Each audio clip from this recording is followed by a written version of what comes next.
പൊതുവെ എല്ലാവരും പറയുന്നത് തന്നെയാണ് school is A second home. പക്ഷെ ഞങ്ങൾ പറയും school is A first home. Lower ക്ലാസ്സിൽ KG പ്രൈമറി ക്ലാസ്സുകളിൽ ടെക്സ്റ്റ് ബുക്ക് നോട്ട്ബുക്സ് കൊടുത്തുവിടുക പോലുമില്ല. Especially Onam holidays, Christmas holidays, അല്ലെങ്കിൽ റംസാൻ, ബക്രീദ് തുടങ്ങി മറ്റ് ഹോളിഡേയ്സ് സമയത്ത് ഫ്രൈഡേയ്സിൽ എല്ലാ വീക്കിലും കൊടുത്തുവിടും.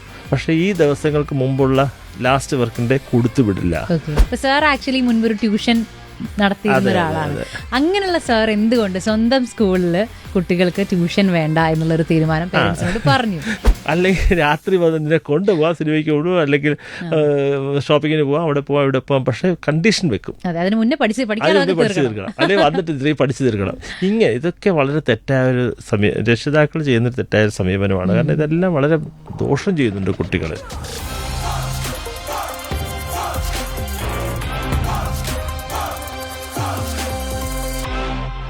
കാലത്തിനനുസരിച്ചിട്ടുള്ള മാറ്റങ്ങൾ എല്ലാ കാര്യങ്ങളിലും വേണം അല്ലേ? കാലത്തിന് വേണ്ട രീതിക്കുള്ള മാറ്റങ്ങളാണ് മെയിനായിട്ട് വേണ്ടത്.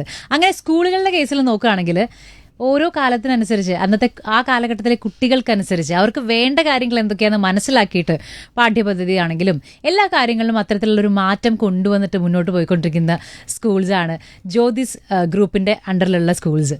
സോ ഇന്നിപ്പോൾ നമ്മുടെ കൂടെ ക്ലബ് എഫ് എമ്മിലുള്ളത് mister Jyothis Chandran, chairman of Jyothis group of schools. Welcome sir. അപ്പോൾ ആദ്യം തന്നെ ഇത്രയും ഡിഫറെൻ്റ് ആയിട്ടുള്ള രീതിക്ക് ഒരു സ്കൂൾ കൊണ്ടുപോകുന്നതിന് ഒരു എന്താ പറയുക, ഹാറ്റ്സ് ഓഫ്. കാരണം അതൊരു ഈസി ടാസ്ക് അല്ല. എനിക്ക് ഫസ്റ്റ് തന്നെ ചോദിക്കാനുള്ള കാര്യം, നമ്മളിപ്പോൾ കുട്ടികൾ സ്കൂളിൽ പോയി കഴിഞ്ഞിട്ടുണ്ടെങ്കിലേ പൊതുവെ പേരൻസ് പറയാറുണ്ട് അത് സ്കൂളിൽ നിന്ന് പഠിച്ചതാണ്, അത് സ്കൂളിലത്തെ പഠിപ്പാണ് എന്ന് പറയാറുണ്ട്. ഒരു സ്കൂൾ ലൈഫ് ഒരു കുട്ടിയെ എങ്ങനെയൊക്കെ സ്വാധീനിക്കുന്നു എന്ന് ചോദിച്ചാൽ സാർ ഇപ്പം എങ്ങനെയാണ് പറയുക? അല്ല, തീർച്ചയായിട്ടും കുട്ടികളെ വളർന്നു വരുന്ന ആദ്യത്തെ ഇൻഫൻ്റൽ സ്റ്റേജിൽ വീട്ടിൽ നിന്ന് തന്നെയാണ് പഠിക്കുക. ബട്ട് ഓഫ് കോഴ്സ് കുട്ടികളെ സ്കൂളുകളിലേക്ക്, KG കിൻഡർഗാർട്ടനിലേക്ക്, അല്ലെങ്കിൽ അംഗനവാടികളിലേക്ക്, പിന്നെ തുടർന്ന് ഫസ്റ്റ് മുതലുള്ള ക്ലാസ്സുകളിലേക്ക്, സ്കൂളിലൊക്കെ പഠിക്കുമ്പോൾ പിയർ ഗ്രൂപ്പ് ഇൻഫ്ലുവൻസ് എന്ന് പറയുന്നത് വളരെ വളരെ വലുതാണ്. അതുവരെയുള്ള അവരെ ഇടപഴകുന്നത് സ്വാഭാവികമായിട്ടും അമ്മയോടും അച്ഛനോടും അല്ലെങ്കിൽ വീട്ടിലെ മറ്റ് മുതിർന്ന അംഗങ്ങളോടുമാണ്. പണ്ട് കാലത്താണെങ്കിൽ വീടുകളിൽ കൂട്ടുകുടുംബമായിരുന്നപ്പം ഒരേ പ്രായത്തിൽ അല്ലെങ്കിലും ചെറിയ പ്രായ വ്യത്യാസത്തിൽ കുട്ടികളുണ്ടായിരുന്നു. ഇപ്പോൾ അങ്ങനെ വളരെ കുറവാണ്. അതുകൊണ്ട് തന്നെ ആ ഒരു പിയർ ഗ്രൂപ്പ് ഇൻഫ്ലുവൻസസും അതുപോലെ തന്നെ പിയർ ഗ്രൂപ്പ് ലേണിങ്ങും ഇത് ഒരുപാട് കുട്ടികളിൽ സ്വാധീനിക്കാറുണ്ട്. അതുകൊണ്ട് സ്കൂളുകളിൽ വരുമ്പോൾ കുട്ടികൾ പരസ്പരം സംസാരിക്കുമ്പോഴും പരസ്പരം ആംഗ്യങ്ങൾ കാണിക്കുമ്പോഴും മറ്റ് അംഗവിഷയങ്ങളൊക്കെ ചെയ്യുമ്പോഴും അത് അവരിലൊക്കെ ഒരുപാട് സ്വാധീനിക്കപ്പെടും. അതുകൊണ്ട് വീട്ടിൽ ചെല്ലുമ്പോഴേക്കും അവരതൊക്കെ ഇമിറ്റേറ്റ് ചെയ്യും, അത് പറയും. അങ്ങനെയുള്ള കാര്യങ്ങൾ പറയുമ്പോൾ സ്വാഭാവികമായിട്ടും ഇത് എവിടെ നിന്ന് പഠിച്ചിട്ട് വന്നാൽ നല്ലതാണെങ്കിൽ നല്ലതായിട്ട് പറയും. വളരെ പലപ്പോഴും നല്ലതാണോന്നില്ല. അതുകൊണ്ട് തന്നെ പാരൻസ് അതിനെ ഒരുപാട് കുറ്റപ്പെടുത്തുന്നത് സ്കൂളിൽ നിന്ന് പഠിച്ചിട്ട് വന്നിരിക്കുകയാണ്, ഇതെല്ലാം മോശപ്പെട്ട വാക്കുകൾ എന്നൊക്കെ, ഇതൊരിക്കലും ഞങ്ങൾ കേട്ടിട്ടില്ല എന്നൊക്കെ. സ്വാഭാവികമല്ലേ, ഇതെല്ലാം കുഞ്ഞുമക്കൾ എന്ത് കേട്ടാലും അത് ആവർത്തിച്ച് പഠിക്കും. അതെ, അവനവന്റെ വീടിന് അപ്പുറം ഏറ്റവും ആദ്യം ഒരു കുട്ടി ഇൻട്രൊഡ്യൂസ് ആവുന്നത് ഒരു സ്കൂളിലേക്കാണ്. തീർച്ചയായിട്ടും അവിടുന്ന് പല ഇൻഫ്ലുവൻസുകളും ഉണ്ടായിരിക്കും അല്ലേ? ഇപ്പോൾ ഈ സ്കൂൾ എന്ന് പറയുമ്പോൾ ആക്ച്വലി നേരത്തെ പറഞ്ഞ പോലെ ഒരു സെക്കൻഡ് ഹോമാണ്. അപ്പോൾ നമ്മൾ നമ്മുടെ വീട് കഴിഞ്ഞ് അടുത്തൊരു ഹോം എന്ന് തന്നെ വേണമെങ്കിൽ പറയാം. അപ്പോൾ അവിടെ പഠിപ്പിക്കുക എന്നുള്ളതിനെക്കാട്ടിലും കൂടുതൽ കുട്ടിയുമായിട്ടുള്ള ഒരു ആത്മബന്ധം വളരെ ഇമ്പോർട്ടൻ്റ് ആണ്. അല്ലെങ്കിൽ അവിടുത്തെ അധ്യാപകരാണെങ്കിൽ ആ സ്കൂൾ ആസ് സച്ച് കൊടുക്കുന്ന ഒരു റിലേഷൻഷിപ്പ് ഉണ്ടല്ലോ, അതിനെങ്ങനെയാണ് ജ്യോതിസ് സ്കൂള് ഒരു മുൻകൈ എടുക്കുന്നത് ഭയങ്കര ബ്യൂട്ടിഫുൾ ആവാനായിട്ട്? മാഡം ഇപ്പോൾ സൂചിപ്പിച്ചു, അഥവാ പൊതുവെ എല്ലാവരും പറയുന്നത് തന്നെയാണ് school is A second home. പക്ഷെ ഞങ്ങൾ പറയും school is A first home. അങ്ങനെ ഒരു ഫസ്റ്റ് ഹോം ആയിട്ട് കുട്ടികളുടെ ആ ഒരു ഫീലിംഗ് ജനറേറ്റ് ചെയ്യുമ്പോഴാണ് അത്തരത്തിലൊരു ഇൻകൾക്കേഷൻസ് വാല്യൂസ് ഒക്കെ നമുക്ക് കൊടുക്കാൻ കഴിയുമ്പോൾ കുട്ടികൾ സ്വാഭാവികമായിട്ടും ഫസ്റ്റ് ഹോമായിട്ട് അതിനെ കൺസിഡർ ചെയ്യും. സ്വന്തം ടീച്ചറിനെ അമ്മയായിട്ട് കൺസിഡർ ചെയ്യും. അതുപോലെ തന്നെ അവർക്ക് അവിടെയുള്ള മറ്റു പലരെയും അത്തരത്തിലുള്ളൊരു ബ്ലഡ് റിലേഷൻ ഇല്ലെങ്കിൽ തന്നെയും അത്തരത്തിലൊരു ഫീലിങ്ങും അത്തരത്തിലുള്ളൊരു വല്ലാതെ ഒരു സ്വാധീനവും കുട്ടികളിൽ ഉണ്ടാക്കിയെടുക്കാൻ സ്കൂളുകൾക്ക് കഴിയേണ്ടതാണ്. ഞങ്ങളെ സംബന്ധിച്ചത് കഴിയുന്നുണ്ട് എന്ന് തന്നെ ഞാൻ വളരെ അഭിമാനപൂർവ്വം പറയും. അതുകൊണ്ടാണ് ജ്യോതിസ് വേറിട്ട് നിൽക്കുന്നത്. ഇപ്പോഴത്തെ കാലത്ത്, അതായത് ഇപ്പോൾ 2025 നമ്മളിപ്പോൾ സംസാരിക്കുന്നത്, കുട്ടികൾ എന്ന് പറയുമ്പോൾ ഒരുപാട് ജനറേഷൻ ഗ്യാപ്പ് ഉണ്ട്. ഇപ്പോൾ അതായത് ഇപ്പോൾ ടീച്ചേഴ്സ് ആണെങ്കിലും ഇപ്പോൾ സർ ചെയർമാൻ ആണെങ്കിലും ഇപ്പോഴത്തെ കുട്ടികളൊരു ഭയങ്കര ജനറേഷൻ ഗ്യാപ്പാണ്. പക്ഷേ അത് നമുക്കങ്ങനെ ഫീൽ ചെയ്യാനും പാടില്ല. ഇവരെ കൂടെ നിൽക്കുന്ന ആൾക്കാരായിട്ട് തന്നെ വേണം. അത് സ്കൂളായിക്കോട്ടെ, ടീച്ചേഴ്സ് ആയിക്കോട്ടെ, അതിൻ്റെ എല്ലാവരും ആയിക്കോട്ടെ. അപ്പോൾ ആ ജനറേഷൻ ഗ്യാപ്പ് പ്രശ്നമില്ലാതിരിക്കാനായിട്ട് എന്തെങ്കിലുമൊക്കെ ഒരു മെഷേഴ്സ് എടുക്കുമോ? അതിനകത്ത് വാസ്തവത്തിൽ ആ ജനറേഷൻ ഗ്യാപ്പ് എന്ന് പറയുന്നത് മാഡത്തിനെ പോലെ പുറത്തുനിന്ന് കാണുന്നവർക്ക് ആ ജനറേഷൻ ഗ്യാപ്പ് ഇപ്പോൾ എന്നെ സംബന്ധിച്ച് എനിക്ക് 60+ ഏജായി. അപ്പോൾ ഞാനും കുട്ടി 6 വയസ്സുള്ള കുട്ടി, അല്ലെങ്കിൽ 5, 7, 8 വയസ്സുള്ള കുട്ടി, അല്ലെങ്കിൽ 14 വയസ്സോ 17 വയസ്സോ ആയ കുട്ടി, സാറുമായിട്ട് ഭയങ്കര ജനറേഷൻ ഗ്യാപ്പാണ്. അതുപോലെ തന്നെ ടീച്ചേഴ്സ് ആയാലും ഒരു 30, 35, 25 വയസ്സൊക്കെ ഉണ്ടാവും. അപ്പോൾ കുട്ടിയുമായിട്ട് ഇത്രയും പ്രായ വ്യത്യാസത്തിനാണല്ലോ നമ്മൾ ഈ ജനറേഷൻ ഗ്യാപ്പ് കൊണ്ട് ഉദ്ദേശിക്കുന്നത്. അത് ഉണ്ടാവാറില്ല കുഞ്ഞുങ്ങളുടെ ഞങ്ങൾ അധ്യാപകരുൾപ്പെടെ, ചെയർമാനായ ഞാൻ ഉൾപ്പെടെ ഞങ്ങൾക്കത് ഉണ്ടാകാറില്ല. ബിക്കോസ് എന്ന് പറഞ്ഞാൽ ഞങ്ങൾ എത്രയോ വർഷങ്ങളായിട്ട് കുട്ടികളോടൊപ്പം ജീവിക്കുന്നത് കൊണ്ട് കുട്ടികളുടെ അതേ പ്രായത്തിലാണ് ഞങ്ങളും. കുട്ടികൾ ഓരോ വർഷം കഴിയുമ്പോഴും പുതിയ പുതിയ കുട്ടികൾ വരും, പക്ഷെ ഞങ്ങൾ എന്നും കുട്ടികളാണ്. അത് ശരിയാണല്ലോ അല്ലേ, കാരണം ഒരു സ്കൂളുമായിട്ട് കണക്ട് ചെയ്ത് നിൽക്കുന്ന ആളുകൾ എന്നും ചെറുപ്പമെന്ന് പറയുന്നത് കറക്റ്റാ. ഇപ്പൊ സാർ ആക്ച്വലി മുൻപൊരു ട്യൂഷൻ നടത്തിയിരുന്ന ഒരാളാണ്. അങ്ങനെയുള്ള സാർ എന്തുകൊണ്ട് സ്വന്തം സ്കൂളിൽ കുട്ടികൾക്ക് ട്യൂഷൻ വേണ്ട എന്നുള്ളൊരു തീരുമാനം പേരൻസിനോട് പറഞ്ഞു? അതൊരു നല്ല ചോദ്യമാണ്. ബിക്കോസ് തീർച്ചയായിട്ടും ഞാൻ അന്ന് ട്യൂഷൻ രംഗത്ത് നിന്നാണ് ഞാൻ സ്കൂൾ രംഗത്തേക്ക് കടന്ന് ഇപ്പോൾ സ്കൂളുകളിൽ പഠിക്കുന്ന കുട്ടികൾക്ക് ട്യൂഷന് വിടരുത് എന്ന് പറയുന്നത് ഇതൊരു വിരോധാഭാസമായി സ്വാഭാവികമായിട്ടും എല്ലാവർക്കും തോന്നാം. ഞാൻ അന്ന് ട്യൂഷൻ എടുത്തിരുന്ന കാലഘട്ടം 80-കൾ 90-കൾ എന്ന് പറയുന്ന ആ കാലഘട്ടത്തിൽ ഇപ്പോൾ യഥാർത്ഥത്തിൽ നമ്മുടെ ഇവിടുത്തെ IAS ഉദ്യോഗസ്ഥരുൾപ്പെടെ ചീഫ് സെക്രട്ടറിമാരായിട്ടും ഒക്കെ റിട്ടയർ ചെയ്തുകൊണ്ടിരിക്കുന്നവരും ഇന്ന് ഒരുപക്ഷെ പല ഓഫീസുകളിലും ഒക്കെ ഇരിക്കുന്നവരും ഒക്കെ പഴയ ട്യൂഷൻ അധ്യാപകരായിരുന്നു, ട്യൂട്ടോറിയൽ കോളേജ്, പാരലൽ കോളേജ് അധ്യാപകരായിരുന്നു എന്നുള്ളതാണ് മറ്റൊരു ചരിത്രം.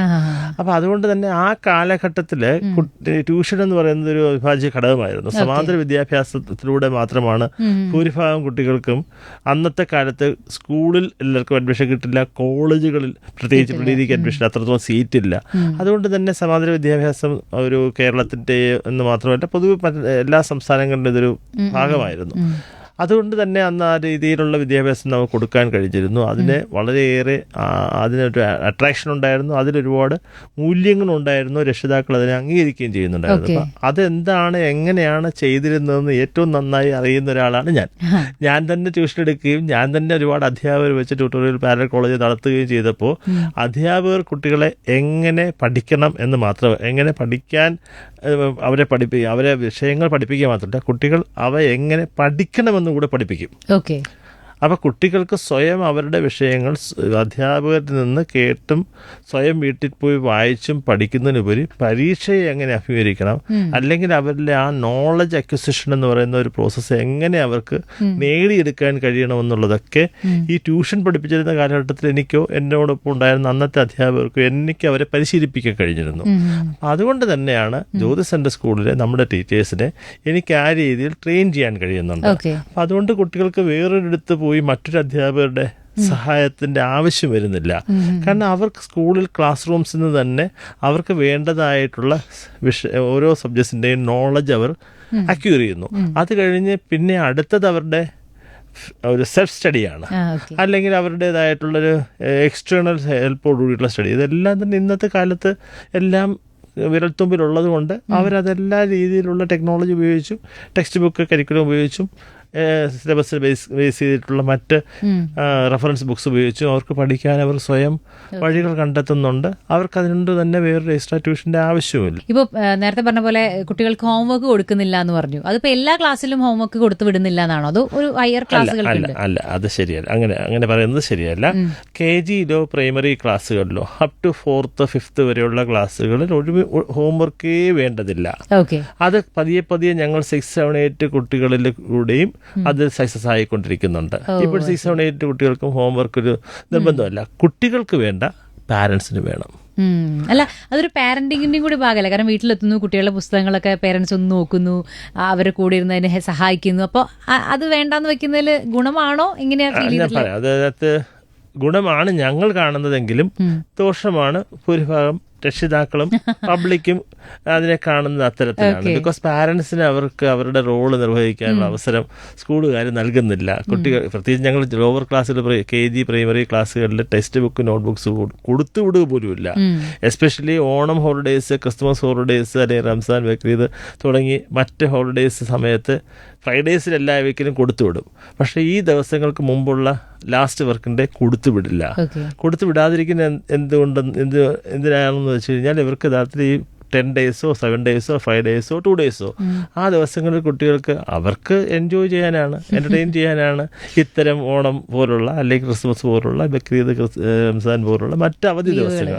അത് സ്വാഭാവികമായിട്ടും അവർക്ക് ഔട്ടിങ്ങിനൊക്കെ രക്ഷിതാക്കൾ പോകും. എന്നാലും പറയുന്നത് എന്താ, നീ രാവിലെ നേരത്തെ എഴുതിയിട്ട് 2 മണിക്കൂർ പഠിച്ചാൽ നിന്നെ കൊണ്ടുപോകും, അല്ലെങ്കിൽ രാത്രി വന്ന് നിന്നെ കൊണ്ടുപോകാം, സിനിമയ്ക്ക് കൊണ്ടുപോകാം, അല്ലെങ്കിൽ ഷോപ്പിങ്ങിന് പോകാം, അവിടെ പോകാം, ഇവിടെ പോകാം. പക്ഷേ കണ്ടീഷൻ വെക്കും, അതിന് മുന്നേ പഠിച്ചു തീർക്കണം, അല്ലെങ്കിൽ വന്നിട്ട് ഇത്രയും പഠിച്ചു തീർക്കണം. ഇങ്ങനെ ഇതൊക്കെ വളരെ തെറ്റായൊരു രക്ഷിതാക്കൾ ചെയ്യുന്നൊരു തെറ്റായ സമീപനമാണ്. കാരണം ഇതെല്ലാം വളരെ ദോഷം ചെയ്യുന്നുണ്ട് കുട്ടികൾ. ഇന്നത്തെ കുട്ടികൾ അവരുടെ ബ്രെയിൻ എന്ന് പറയുന്നത് 5G ബ്രെയിനാണ്, 5G ബ്രെയിനാണ്, ഡിജിറ്റൽ വേൾഡിലാണ് കുഞ്ഞുങ്ങൾ ജനിച്ച് വീണത് തന്നെ. അപ്പോൾ അതുകൊണ്ട് തന്നെ ഇതെല്ലാം തന്നെ പെട്ടെന്ന് ഗ്രാസ്പ് ചെയ്തെടുക്കാനും അവരെ മെമ്മറിയിൽ കീപ്പ് ചെയ്ത് പരീക്ഷയ്ക്ക് എഴുതാനും ക്ലാസ് റൂം ടീച്ചിങ്ങിൽ നിന്ന് തന്നെ അവരെല്ലാം നേടിയെടുക്കുന്നുണ്ട്.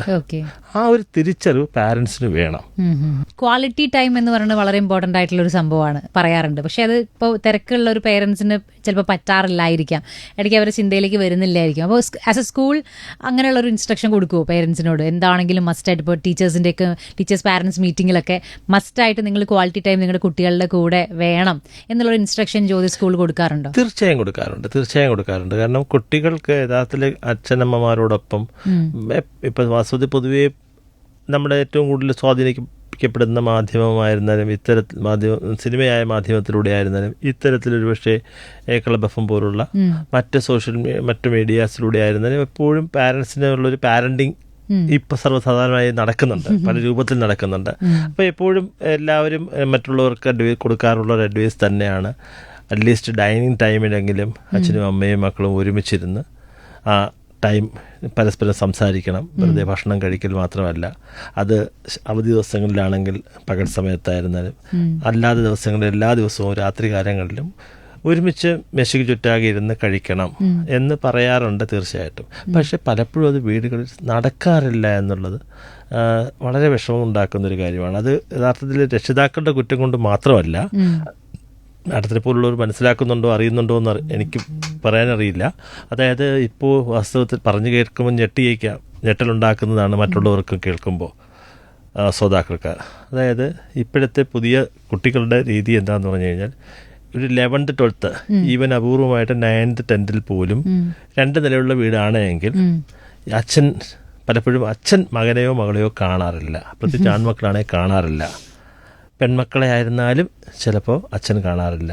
ഇവൻ അമ്മ പോലും 6 മാസം വരെ സ്വന്തം മകനെ കാണാതിരുന്ന അനുഭവങ്ങൾ എനിക്കുണ്ടായിട്ടുണ്ട്. കാരണം അത്രമാത്രം ഇവിടെ ഞാൻ പറയുന്നത് വളരെ മുഖ്യമായൊരു പോയിൻ്റാണ്. ഈ ചെറിയ ക്ലാസ് മുതൽ ലോവർ പ്രൈമറി ക്ലാസ്സിൽ മിഡിൽ ലെവൽ ക്ലാസ്സിൽ 6-7 ക്ലാസ്സുകളിലൊക്കെ തീർച്ചയായിട്ടും കുട്ടികളെ നിയന്ത്രിക്കാൻ പറ്റും. അവർക്കിങ്ങനെ ഇതുപോലെ കർശനമായി അവരെ പഠിക്കാനായിട്ട് അവരെ നിർബന്ധിച്ചിരുത്തി ഒരു ഇത്ര സമയം പഠിക്കണം, ഇത്ര സമയം എഴുതണം, ഇത്ര സമയം വായിക്കണം, ഇത്ര സമയം എക്സ്ട്രാ സ്റ്റഡി റീഡിങ്, ഇതെല്ലാം അവർ അസൈൻ ചെയ്ത് കൊടുക്കും. ഇതെല്ലാം കർശനമായി ചെയ്യിച്ച് പോരാറുണ്ട്. അങ്ങനെ വാസ്തവത്തിൽ ചെറിയ രീതിയിലുള്ളൊരു നെഗറ്റീവ് റിയാക്ഷൻസ് ഒക്കെ ഉണ്ടാകും കുട്ടികളിൽ നിന്ന്. പക്ഷെ അതിനെ സപ്രസ് ചെയ്തുകൊണ്ട് അതിനെ ഒരു തരത്തിൽ മറ്റൊരു തരം ശിക്ഷ നൽകിക്കൊണ്ട് കുട്ടികളെ നിയന്ത്രണത്തിലൂടെ അവർ ഒരു 6, 7, 8 വരെ, ഒരു പക്ഷേ 9ാം ക്ലാസ് വരെ, 9ാം ക്ലാസ്സിൻ്റെ 1-2 മാസം അത്രയേ ഉള്ളൂ, ജൂൺ ജൂലൈ മാസം, അതേക്കുറിച്ചൊരു മാസങ്ങളുടെ വ്യത്യാസവും പറയാനുണ്ട് എനിക്ക്. അപ്പോൾ അതുവരെ കഴിഞ്ഞിരിക്കും. അത് കഴിയുമ്പോൾ പതിയെ ഇതൊന്നും ചെയ്യാതാവും. 10th 11th എത്തുമ്പോൾ 9th വളരെ ഫ്ലക്ച്വേഷനാണ് ഇവിടെ എല്ലാം തന്നെ, അത് പറയാം. അപ്പോൾ ഇവിടെ എല്ലാം ഇത് കഴിയുമ്പോഴേക്കും കുട്ടികൾ യഥാർത്ഥത്തിൽ പിന്നെ അമ്മയെ കാണണ്ടെന്ന് വയ്ക്കും, അച്ഛനെ കാണണ്ടെന്ന് വയ്ക്കും. നേരെ 2ാമത്തെ നിലയാണെങ്കിലും താഴത്തെ നിലയിലാണെങ്കിലും ഒരു നിലയുള്ള വീടാണെങ്കിലും അവരവരുടെ മുറി, അവർക്ക് സ്വന്തമായിട്ട് പഠിക്കാനൊരു മുറി, സ്റ്റഡി റൂം എന്ന് പറഞ്ഞ് നൽകാറുണ്ടാവും. ആ മുറിക്കകത്തൊരു പക്ഷേ ബെഡ്റൂമും കൂടെ ചേർന്നിട്ടാവാം, ഏതായാലും ആ മുറിക്കകത്താവും. അമ്മ കാണില്ല, ഭക്ഷണമൊക്കെ എടുത്ത് ഡൈനിങ് ടേബിളിൽ വെച്ചെന്നിരിക്കാം. അത് രാത്രി ചിലപ്പോൾ വിശക്കുമല്ലോ സ്വാഭാവികമായിട്ടും, അതുകൊണ്ട് വന്ന് കഴിക്കും. അത് കഴിഞ്ഞ് വീണ്ടും ഉറങ്ങും. രാവിലെ എഴുന്നേറ്റ് ബ്രേക്ക്ഫാസ്റ്റ് കഴിച്ചാലോ ഇല്ലെങ്കിലായി, ഉച്ചയ്ക്ക് കൊണ്ടുപോകുന്നത് പോലും കഴിച്ചാലോ ഇല്ലെങ്കിലോ ആയി. അങ്ങനെയുള്ള ലൈഫിലൂടെയാണ് ഇപ്പോൾ യഥാർത്ഥത്തിൽ പല കുട്ടികളും ഈ കേരളത്തിലൊട്ടാകെ നമ്മുടെ സംസ്ഥാനത്തിൽ പ്രത്യേകിച്ചും കുട്ടികൾ ജീവിക്കുന്നത് അങ്ങനെയാണ്. കാരണം അതെല്ലാം തന്നെ ചെറിയ ക്ലാസ്സുകളിൽ കുട്ടികളെ കർശന നിയന്ത്രണത്തിലൂടെ പഠിപ്പിക്കുന്നതിൻ്റെ അനന്തരഫലമായി സംഭവിക്കുന്നതാണ്. അതുപോലെ കുറച്ച് ഡയലോഗ്സ് ഞാൻ പറയാം, അതിനോട് എങ്ങനെയാണ് സാറിൻ്റെ റിയാക്ഷൻ എന്ന് പറയും? ഇപ്പോൾ പൊതുവേ പല വീടുകളിൽ കേൾക്കാറുണ്ട്, അപ്പുറത്തെ വീട്ടിലെ കുട്ടി അല്ലെങ്കിൽ ഇന്ന ആളുടെ കുട്ടി, അവർ കണ്ടില്ലേ സ്കൂളിൽ പോകണില്ലേ, അവർ പഠിക്കുന്നത് കണ്ടില്ലേ എന്നൊക്കെ പറയാനുള്ള കമ്പാരിസൺ വരും. അത്തരം സിറ്റുവേഷനോട് എന്താ സാറിന് പറയാനുള്ളത്? ഇത് എത്രയോ കാലമായിട്ട് പതിറ്റാണ്ടുകളായിട്ട് ഒരുപക്ഷെ നൂറ്റാണ്ടുകളായിട്ടാവാം, അത് നമുക്കറിയില്ല എന്നേ ഉള്ളൂ. ഇങ്ങനെ പറയാറുണ്ട്, ഒരുപാട് പേര് പറഞ്ഞ് തിരുത്താൻ ശ്രമിക്കാറുണ്ട്.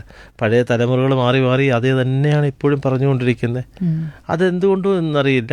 ട്വിൻസ് ആയിരുന്നാൽ പോലും ഒരു അമ്മയ്ക്ക് അമ്മയുടെ ഉദരത്തിൽ 9 മാസം പേര് പ്രസവിക്കുന്ന 2 കുട്ടികൾ ജനിക്കുന്നത് കോമൺ ആണ്. ഇപ്പോൾ 3 കുട്ടികൾ ജനിക്കുന്നതും ഇപ്പോൾ ഏറെക്കുറെ കോമൺ ആയി വരുന്നുണ്ട്. ഇവൻ 4 കുഞ്ഞുങ്ങൾ ജനിച്ച കുട്ടികൾ ഞങ്ങളുടെ സ്കൂളിലുണ്ട്. അപ്പോൾ ഇതുപോലെ അത്തരത്തിൽ ഒരേ അമ്മയുടെ ഒരേ പ്രസവത്തിൽ ജനിക്കുന്ന 1ലധികം കുട്ടികളാണെങ്കിൽ പോലും അവർ ഡിഫറെൻറ്റ് ഇൻഡിവിജ്വലാണ്. ട്വിൻസ് ആയാൽ പ്രത്യേകിച്ചും ഡിഫറെൻറ്റ് ഇൻഡിവിജ്വൽ, 2 കുട്ടികളാണ്. ഐഡൻറ്റിക്കൽ ട്വിൻസ് ആണെങ്കിൽ കുറേ സമാനതകളുണ്ടാവാം, അവരുടെ സ്വഭാവത്തിലും അവരുടെ ഫീച്ചേഴ്സിലും ഒക്കെ ഐഡൻറ്റിക്കൽ ട്വിൻസിനാകുമ്പോൾ ഒരുപാട് സമാനതകൾ ഉണ്ടാവാം. പക്ഷേ എന്നാലും 2 പേരും 2 വ്യക്തികളാണ്, 2 വ്യക്തിത്വമാണ് എന്ന് പറയുമ്പോൾ സ്വാഭാവികമായിട്ട് അയൽപക്കത്തെ കുട്ടിയും സ്വന്തം കുട്ടിയും എല്ലാം വ്യത്യസ്തരാണ്. ആ വ്യത്യസ്തരായ കുട്ടികളെ എന്തിനാണ് ഒരേ രീതിയിൽ അവർ ആ കുട്ടി എല്ലാത്തിലും നല്ല മാർക്ക് വാങ്ങിക്കുന്നുണ്ട്, നല്ല രീതിയിൽ പഠിക്കുന്നുണ്ട്, അല്ലെങ്കിൽ നല്ല സ്വഭാവമാണ്, ഇങ്ങനെ പല പല പല കാര്യങ്ങൾ പറഞ്ഞിട്ട് നീ എനിക്കെന്താ അങ്ങനെ ആയിക്കൂടെ എന്ന് ചോദിച്ചാൽ അവനാകാനേ പറ്റുള്ളൂ. എന്തിനാണ് 2 പേരെ കമ്പയർ ചെയ്യുന്നത്?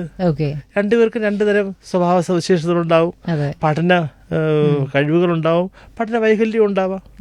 പൊതുവെ അതുപോലെ ചില വീടുകളിലെങ്കിലും നിന്നെ കൊണ്ടതൊന്നും പറ്റില്ല, നിനക്ക് പറ്റിയ പണിയല്ല ഇത് എന്നൊരു ഡിമോട്ടിവേഷൻ സംഭവം അവർ ചിലപ്പോൾ വളരെ കാഷ്വലായിട്ട് പറയായിരിക്കും. അത് കുട്ടികളെ ഭയങ്കരമായിട്ട് ബാധിക്കുന്ന ഒരു കാര്യമാണ്. കാരണം ഏറ്റവും കൂടുതൽ സപ്പോർട്ട് കിട്ടേണ്ട ഒരു സ്ഥലം വീടാണ്. അപ്പം അങ്ങനെ പേരൻസ് പറയുന്നതിനോട് എന്താ സാറിന് പറയാനുള്ളത്?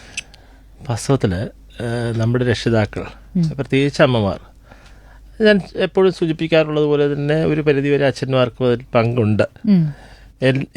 കുരുന്ന് പ്രായം മുതൽ തന്നെ നോ എന്നും അരുത് എന്നും, മലയാളത്തിലാണെങ്കിൽ അരുത് എന്നും ചെയ്യരുത്, അത് ചെയ്യരുത്, ഇത് ചെയ്യരുത് എന്നുള്ളതും, അതുപോലെ എല്ലാറ്റിനും don't do, no no no, ഇങ്ങനെയുള്ള രീതിയിൽ എല്ലാറ്റിനെയും പുറകോട്ട് വലിക്കാറുണ്ട്. ഇതൊരിക്കലും ചെയ്യാൻ പാടില്ലാത്ത കാര്യമാണ്. ഞാൻ പലപ്പോഴും പറയാറുണ്ട്, മോട്ടിവേഷൻ ക്ലാസ് എന്ന് പറഞ്ഞാൽ ചിലപ്പോൾ എന്നെയും ചിലടത്തൊക്കെ വിളിക്കാറുണ്ട്, ടീച്ചേഴ്സിൻ്റെ മോട്ടിവേഷൻ സെഷൻ. ഞാൻ പറയാറുണ്ട്, I cannot motivate any one of you. You can motivate only by yourself. അതല്ലാതെ ഞാൻ നിങ്ങളെ ആരെയും മോട്ടിവേറ്റ് ചെയ്യാനായിട്ട്, ഞാൻ എത്ര സ്പീച്ച് നടത്തിയാലും എത്ര മണിക്കൂർ നിങ്ങൾ സംസാരിച്ചാലും you are not going to motivate. പറ്റില്ല. നമ്മുടെ ഇവിടെ ഒരുപാട് മോട്ടിവേഷൻ ക്ലാസ് എടുക്കുന്ന, അല്ലെങ്കിൽ യൂട്യൂബിലൊക്കെ ഒരുപാട് സെഷൻസ് എടുക്കുന്ന ഇങ്ങനെ ഒരുപാട് പേരുണ്ട്. ഇതൊന്നും ആരെയും മോട്ടിവേറ്റ് കേൾക്കുമ്പോൾ നല്ല കൗതുകരമായിട്ട് നല്ല രസകരമായിട്ട് ഒരുപാട് പഞ്ച് ഡയലോഗൊക്കെ പറഞ്ഞ് ഇടയ്ക്ക് ചില നല്ല ഹ്യൂമറൊക്കെ ചേർത്തൊക്കെ പറയുന്ന ഒരുപാട് നമ്മൾ കേൾക്കാറുണ്ട്. അത് കേൾക്കുന്നതൊന്നും തന്നെ നമ്മുടെ മനസ്സിൽ നിൽക്കില്ല. അഥവാ അത് കേട്ടതിൻ്റെ പേരിൽ ഒരാളും മോട്ടിവേറ്റഡ് ആയിട്ടില്ല, ഒരാൾ നല്ലൊരു പിന്നൊരു സ്പീക്കറായിട്ടില്ല, അല്ലെങ്കിൽ വേറൊരു വ്യക്തിത്വ രൂപീകരണം ഒന്നും സംഭവിക്കാറില്ല. സ്വയം വിചാരിച്ചിട്ടേ സാധിക്കുള്ളൂ. സോ പറ്റില്ല എന്നുള്ള ഡയലോഗ് കുട്ടികളോട് പറയാതിരിക്കുക പേരൻസ് എന്നുള്ളത് വളരെ ഇമ്പോർട്ടൻ്റ് ആയിട്ട് ശീലിക്കേണ്ട ഒരു കാര്യമാണുള്ളത്. അതുപോലെ വാട്സപ്പിനെ കുറിച്ച് പറയുമ്പോൾ കുട്ടികൾ ഏതുനേരം വാട്സപ്പിലാണ്, ഫോണിലാണെന്നുള്ളൊരു സാധനം ഇപ്പോൾ നമ്മൾ പൊതുവെ പറയാറുണ്ട്. പക്ഷേ എങ്ങനെയാണ് ഇന്നത്തെ കുട്ടിയിൽ നിന്നൊരു ഫോൺ മാറ്റി വയ്ക്കുക? കാരണം സ്കൂളിലത്തെ അപ്ഡേറ്റ്സ് വരുന്നതിലായിരിക്കാം. ലീവ് ഉണ്ടെങ്കിൽ ഒരു കളക്ടർ ലീവ് പറഞ്ഞാൽ അതടക്കം ഫോണിലായിരിക്കും വരുന്നത്. പല ആക്ടിവിറ്റീസും ഒരു പക്ഷേ ഫോണിലൂടെ ആയിരിക്കും ചെയ്യുന്നുണ്ടായിരിക്കാം. അപ്പോൾ എങ്ങനെയാണ് ഒരു സ്കൂൾ എന്നുള്ള നിലയ്ക്ക് ഈ ഒരു മൊബൈൽ ഫോൺ യൂസേജ് എങ്ങനെയാണ് ഹാൻഡിൽ ചെയ്യണത്? വാസ്തവത്തിൽ മാഡം, നമ്മൾ ഇതുമൊക്കെ നമ്മളിന്ന് ജീവിക്കുന്നത് ടെക്നോളജിയുടെ യുഗത്തിലാണ്. അത് അച്ഛനും അമ്മയ്ക്കും ആകാമെങ്കിൽ കുട്ടികൾക്ക് എന്തുകൊണ്ടായിക്കൂടാ എന്ന് ചിന്തിക്കേണ്ടത് രക്ഷിതാക്കൾ തന്നെയാണ്. 6 മാസമോ 7 മാസമോ ഒക്കെ ആകുമ്പോൾ തന്നെ ഒരു മൊബൈൽ കയ്യിലെടുക്കാവുന്നുള്ളൊരു പേശീബലം കുട്ടിക്ക് ഉണ്ടായി കഴിയുമ്പോൾ തന്നെ ആ കുഞ്ഞിൻ്റെ കയ്യിൽ എടുക്കുകയും കുഞ്ഞത്, കാരണം അമ്മ എന്നും എടുത്ത് ഉപയോഗിക്കുന്നു, അച്ഛനെന്നും ഇത് എടുത്തിട്ട് എന്തൊക്കെയോ ചെയ്യുന്നു. അപ്പോൾ കുഞ്ഞും അത് സ്വാഭാവികമായിട്ട് എടുത്ത് അതിന് എന്താണ് ചെയ്യേണ്ടതെന്ന് അറിയില്ല, പക്ഷേ കുഞ്ഞതെല്ലാം ചെയ്യുന്നു. അങ്ങനെ കുഞ്ഞുനാൾ മുതൽ വാസ്തവത്തിൽ ഞാനോ അല്ലെങ്കിൽ എൻ്റെ മുന്നിലിരിക്കുന്ന മാഡമോ ഇവിടെ ഇരിക്കുന്ന ആരും തന്നെ അവർക്ക് 6 വയസ്സോ 10 വയസ്സോ 15 വയസ്സോ 20 വയസ്സോ ഉള്ളപ്പോഴും പോലും ഈ പറയുന്ന ഡിവൈസ് കണ്ടിട്ടില്ല, ഉപയോഗിച്ചിട്ടില്ല, ഇതൊന്നും ഉപയോഗിച്ചിട്ടില്ല. പക്ഷേ അത് ഇന്നത്തെ തലമുറയ്ക്ക് ഇതെല്ലാം തന്നെ ജനിക്കുമ്പോഴേ അവർക്ക് കൈവശം അവർക്ക് ലഭിക്കുന്നുണ്ട്. അപ്പോൾ അത് മറ്റുള്ളവർക്ക് ഉപയോഗിക്കാമെങ്കിൽ എന്തുകൊണ്ട് കുട്ടികൾക്ക് ഉപയോഗിച്ചുകൂടാ? അതിൽ നിന്ന് അവർ ഡൈവേർട്ട് ചെയ്ത് പോകാതെ നോക്കേണ്ടത് രക്ഷിതാക്കളുടെ ഉത്തരവാദിത്വമാണ്. അപ്പം നെറ്റ് കൊടുക്കേണ്ട പ്രായത്തിൽ നെറ്റ് കൊടുക്കാവൂ. എന്നാൽ നെറ്റ് അവർക്ക് ആവശ്യമുള്ളപ്പോൾ കൊടുക്കാതിരിക്കാനും പറ്റില്ല. അപ്പം ഇൻ്റർനെറ്റ് കൊടുക്കുമ്പോഴേക്കും അവർ നല്ലതായിട്ട് ഉപയോഗിക്കുന്നുള്ളത് ജസ്റ്റ് വാച്ച് ചെയ്താൽ മാത്രം മതി. അവരെ യഥാർത്ഥത്തിൽ നമ്മൾ എപ്പോഴും ഒബ്സർവ് ചെയ്യുന്നുണ്ട്. അവരെ ഭയപ്പെടുത്തുകയല്ല. സപ്പോസ് അവർ യഥാർത്ഥത്തിൽ ഡൈവേർട്ട് ചെയ്ത് വേറെ എന്തെങ്കിലുമൊക്കെ കണ്ടു, ഉടനെ നീ അത് കണ്ടൂടാ, ഇത് കണ്ടുകൂടി എന്ന് ചോദിച്ച് തല്ലാനോ അല്ലെങ്കിൽ എന്തെങ്കിലും ശിക്ഷിക്കാനോ പോയാൽ ഒരിക്കലും കുട്ടിയെ നന്നാക്കാൻ പറ്റില്ല. കുട്ടികൾ ഏത് പ്രായത്തിലാണ് എഴുതുന്നത് അല്ലെങ്കിൽ ഏത് പ്രായത്തിലാണ് വായിക്കുന്നത്, അതിനങ്ങനെ എന്തെങ്കിലും ഉണ്ടോ? അതെ, തീർച്ചയായിട്ടും. അതായത് പലപ്പോഴും ഇപ്പോൾ രക്ഷിതാക്കൾക്ക് പലർക്കും അറിയത്തില്ല. ഈ കുഞ്ഞ് യഥാർത്ഥത്തിൽ ഈ ഗർഭസ്ഥാവസ്ഥയിൽ നിന്ന് തന്നെ അവർക്ക് സംസാരിക്കാൻ അവർ പരിശീലിക്കുകയാണ്. കാരണം അമ്മയുടെ ഉദരത്തിൽ തന്നെ കമ്മ്യൂണിക്കേഷൻ നടക്കുന്നുണ്ട്. അത് കഴിഞ്ഞ് പ്രസവാനന്തരം യഥാർത്ഥത്തിൽ കുഞ്ഞിനെ വളർത്തുന്ന സമയത്ത് തന്നെ അമ്മ കുഞ്ഞിനോട് ഒരുപാട് ആശയവിനിമയം നടത്തും, സംസാരിക്കും. അഥവാ സംസാരിക്കണം, അല്ലെങ്കിൽ പാട്ടുപാടി കൊടുക്കണം. ഇതെല്ലാം കുഞ്ഞ് കേൾക്കും. ഇതെല്ലാം ഇങ്ങനെ സംസാരിക്കാൻ വെമ്പുന്നുണ്ടാകും കുട്ടി. സംസാരിക്കാനുള്ള ശേഷിയായിട്ടില്ല. സംസാര ശേഷിയായി കഴിയുമ്പോൾ കുഞ്ഞ് സ്വാഭാവികമായിട്ടും സംസാരിച്ചു തുടങ്ങും. ആദ്യം ഓരോ അക്ഷരമോ വാക്കുകളോ ഒക്കെ ആയിരിക്കും, അമ്മയെന്നും മറ്റുമൊക്കെ ആയിരിക്കാം. അത് കഴിഞ്ഞ് യഥാർത്ഥത്തിൽ റിയലായിട്ട് സ്കൂളിൽ ചേർത്ത് KG ക്ലാസ്സുകളിലെത്തി കുട്ടികൾ സംസാരിക്കാൻ നല്ല രീതിയിൽ നല്ല ഉച്ചാരണ ശേഷിയോടുകൂടി സംസാരിക്കാൻ കഴിയുന്നത് LKG UKG പ്രായത്തിലല്ല. അവിടെ സംസാരിക്കും, പക്ഷേ പലപ്പോഴും അവരിൽ നിന്ന് തെറ്റുകുറ്റങ്ങളുണ്ടാവാം. ഇതിനെ തെറ്റായിട്ട് കുറ്റപ്പെടുത്താൻ പാടില്ല. ഞാൻ നേരത്തെ പറഞ്ഞതുപോലെ കുട്ടികളുടെ കോൺഫിഡൻസ് നഷ്ടപ്പെടുത്താൻ അതൊരൊറ്റ കഴിയുമതി. അതേസമയത്ത് ഫസ്റ്റ് സെക്കൻഡ് ഒരു 6, 7, 8 എന്ന് പറയുന്ന ഏജ്, 3 to 8 ഏജ് എന്ന് പറയുന്നത് ഇപ്പോഴത്തെ പുതിയ നാഷണൽ എഡ്യൂക്കേഷൻ പോളിസി അനുസരിച്ച് ഏറ്റവും ഇമ്പോർട്ടൻ്റ് എന്ന് പറയുന്നത് 5+3+3+4 എന്ന് പറയുന്നതിനകത്ത് ആദ്യത്തെ 5 years അത് 3 to 8 ഏജാണ്. ആ 3 to 8 ഏജിനകത്ത് അവരുടെ ലിറ്ററസി ആൻഡ് ന്യൂമറസിയിൽ വളരെയധികം ഡെവലപ്മെൻറ്റ്സ് കുട്ടികളിൽ ഉണ്ടാകും. അത് ക്ഷമാപൂർവം പാരൻസ് കാത്തിരിക്കണം എന്ന് കരുതി എല്ലാ കുട്ടികളും ഒരേപോലെ സംസാരം മലയാള ഭാഷയായിരുന്നാലും ഇംഗ്ലീഷ് ഭാഷയായിരുന്നാലും ഹിന്ദി ആയിരുന്നാലും ഒരേ രീതിയിൽ എല്ലാ കുട്ടികൾക്കും സംസാരിക്കാൻ കഴിഞ്ഞു കൂടണമെന്നില്ല. അതും വേരി ചെയ്യും. അത് അവരുടെ IQ ലെവലിനെ ആശ്രയിച്ചിട്ട് മറ്റ് പല കോഷ്യൻസിനെ ആശ്രയിച്ചിട്ടും മാറും. അങ്ങനെ വരുന്നത് കൊണ്ടാണ് പലപ്പോഴും യഥാർത്ഥത്തിൽ അടുത്ത 3, 4, 5 ക്ലാസ് 3, 4, 5 ക്ലാസ് എന്ന് പറയുന്നത് 8 to 11 ഏജ് അത്രയും വരെ സമയം ക്ഷമിക്കേണ്ടി വരും. പലപ്പോഴും ഈ സംസാരിക്കുന്ന കാര്യത്തിലും റീഡിങ്ങിൻ്റെ കാര്യത്തിലും റൈറ്റിംഗ് സ്കിൽ ഡെവലപ്പ് ചെയ്യുന്നതും ഇത്രയും സമയം ദാറ്റ് ഡിപ്പെൻസ്. ചിലപ്പോൾ ഗേൾസ് എല്ലാ കാര്യത്തിലും അഡ്വാൻസ്ഡ് ആണ്, ബോയ്സ് കുറച്ച് ഡിലേഡ് ആണ്. ഈ രണ്ട് കൂട്ടരും ഒരു 3, 4, 5 ചിലർ 2ാം ക്ലാസ്സോടുകൂടി തന്നെ ഈ കാര്യങ്ങളിലെല്ലാം റീഡിങ്ങിലും സ്പീക്കിങ്ങിലും റൈറ്റിങ്ങിലും ലിസണിങ് എന്ന് പറയുന്നത് ഫസ്റ്റ് ഡേ മുതൽ തുടങ്ങും, day 1 മുതൽ തുടങ്ങും. പക്ഷേ അത് കഴിഞ്ഞ് സ്പീക്കിങ്ങും റീഡിങ്ങും റൈറ്റിങ്ങുമായിട്ടുള്ള സ്കിൽസ് ഡെവലപ്പ് ചെയ്യാനായിട്ട് അത് ഓരോ കുട്ടിയിലും വ്യത്യാസപ്പെട്ടിരിക്കും. അത് പൂർണ്ണമായിട്ടും എല്ലാ കുട്ടികളിലും നല്ല പൂർണ്ണതോതിൽ എത്തുന്നതിന് 5ാം ക്ലാസ് വരെ കാത്തിരിക്കേണ്ടി വരും. 10-11 വയസ്സ് വരെ കാത്തിരിക്കേണ്ടി വരും.